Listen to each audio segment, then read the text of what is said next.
The firefighters found Savvas, Amy, and Philip dead inside their burning Kalorama mansion.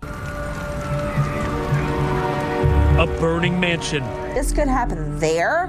What about the rest of us ordinary Joes? It was like any other day. 15th of May 2015 in the Savopoulas family house in Washington, D.C. Savvas was at work with his wife waiting at home with their son, who missed school because of being ill. Go-kart racing, traveling around the country, competing in his own kart with his own sponsor. That Savopoulas meets this man. I feel good. Fellow racing enthusiast, 28-year-old Jordan Wallace, and it's at one of these go-kart tracks. The family was doing fine, but little did anyone know that this seemingly ordinary day was about to take a turn, leading to the most brutal series of events. Burning Porsche, the shadowy figure caught on surveillance cameras, the telltale takeout meal. This is the story of the Savopoulas family, their kidnapping, and the aftermath of it all. Savvas Savopoulos was having a normal day cleaning his martial arts studio in Northern Virginia with the help of Nelitza Gutierrez, his family's housekeeper, when his wife Amy called him. Amy had plans to go out later that night, so she wanted Savvas to come back home and look after their 10-year-old son Philip. Everything was going as usual, until Savvas left a voicemail for Nelitza. He told her that her friend and fellow housekeeper Alicia Figueroa would be staying the night with his wife, who was fallen sick. He even told Nelitza to skip work the other day. I hope you get this message. Amy is in bed sick tonight, and she was sick this afternoon, and Vera offered to stay and help her out, so she's going to stay the night here. Suspicion started to build as Savvas sounded anxious on the voicemail, and it grew as an unusual order was placed at 9:14 p.m. by Amy, requesting Domino's to drop 2 pizzas on the front porch, ring the doorbell, and then leave, claiming that she's caring for a sick child. We've got a name, we've got a face. Police have their target. Thus begins an intense 48-hour nationwide manhunt. The next morning, Nelitza received a text from Amy confirming her departure that day. Later, Nelitza tried contacting Savopoulas but received no response. When suspicions began to rise further, Gutierrez's husband went to the Savopoulas residence to see if everything was okay, but even then, there was no response. Shortly after, Savvas contacted the husband and told him that Vera had spent the night there and was okay. Also that day, Savvas' assistant delivered a parcel with 40 grand to their residence, yet there was still no sign of the family. At 1:30 p.m., the Washington Fire Department received a complaint about a fire, as smoke was seen billowing from a building on Woodland Drive. Upon entry, the fire appears to be intentionally set.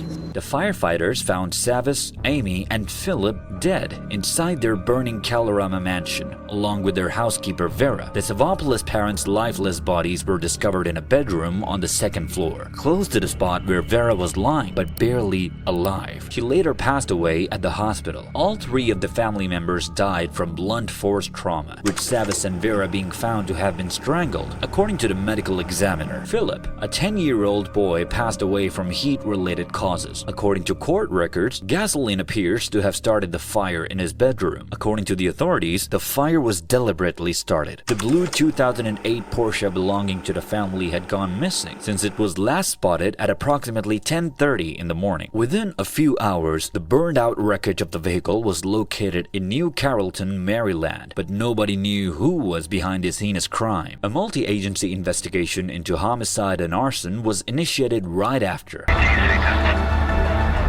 Really had a lot of motivation to catch this guy. According to Washington police, and a plea was issued for anyone who may have seen the Porsche yesterday between 10:30 a.m. and 5:30 p.m. to come forward with information. On May 20, the Washington Police Department announced the identity of a suspect nearly 7 days after the incident. You know, we did obtain an arrest warrant for first-degree felony murder of Amy Savopoulas, Savvas Savopoulas, Philip Savopoulas, and Vera Figueroa. The police identified and sought out 34-year-old Darren Dallin Wint, who is 5 feet 7 inches tall and weighs 155 pounds for first-degree murder. While the Savopoulas were in captivity at their Washington mansion, Wint had Amy order pizza to be delivered to their house. Little did he know that it would lead to him. The police also nearly caught him on that fateful May 20th night in Brooklyn, New York. Very hostile, he's arrogant.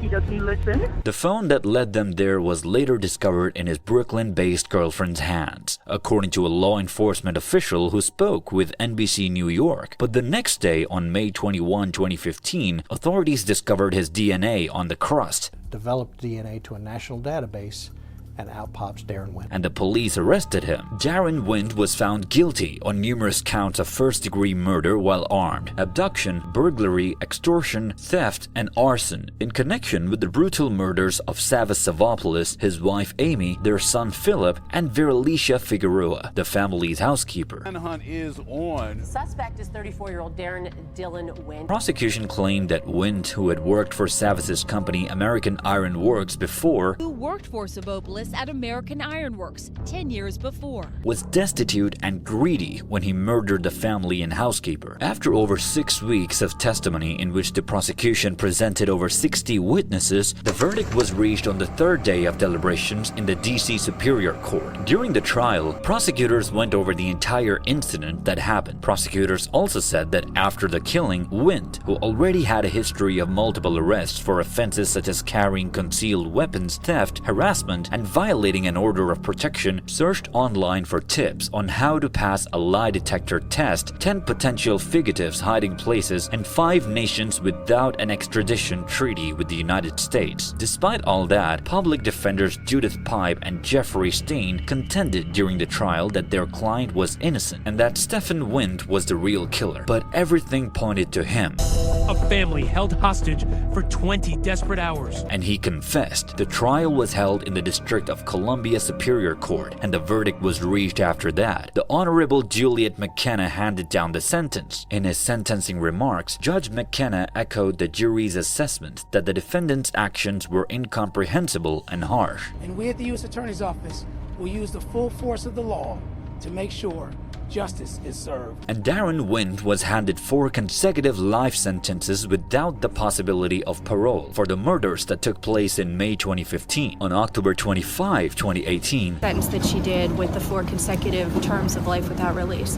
So we thank her for that. We thank the jury for their hard work. A jury found Wind guilty of 20 felonies, including numerous counts of first-degree murder while armed. And now he'll spend his entire life in prison. Do you think Darren's sentence was justified? Let us know in the comments. And don't forget to like, turn the bell notification on, and subscribe for more.